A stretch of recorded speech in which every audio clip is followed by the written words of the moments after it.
madaxweynaha jamhuuriyadda Soomaaliland mudane Muuse Biixi Cabdi waxa uu wareegtay madaxweynaha uu cafis guud ugu fidiyay maxaabiista dambiyada aan aad ka cuslayn ku xukumanaya xabsiyada dalka ku xidhan waxaana u dhignay wareegtadu sida tan wareegtay madaxweynaha cafis markaan arkay dastuurka jamhuuriyadda Soomaaliland qodobka 9aad xubintiisa 5aad markaan arkay xeerka ciqaabta guud qodobkiisa 149aad markaan tixgeliyay warbixinta taliska guud ee ciidanka asluubta ee sumadiisu tahay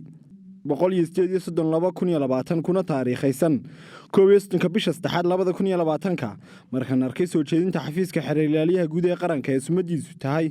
markaan arkay soo jeedinta xeerlaaliyaha guud ee qaranka kuna taariikhaysan 21 bisha 3 2020 markaan la tashaday hay'adaha ay khusayso waxaan go'aansaday in laga bilaabo taariikhda maanta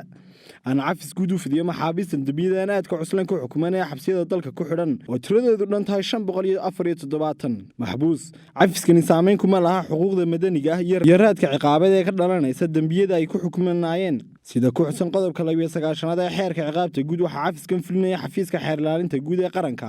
iyadoo la raacayo liiska maxaabiista iyo shuruudaha wareegtada ku lifaaqan Shaakir Axmed Cali Shaakir Boodhari Somali News TV magaalada Hargeysa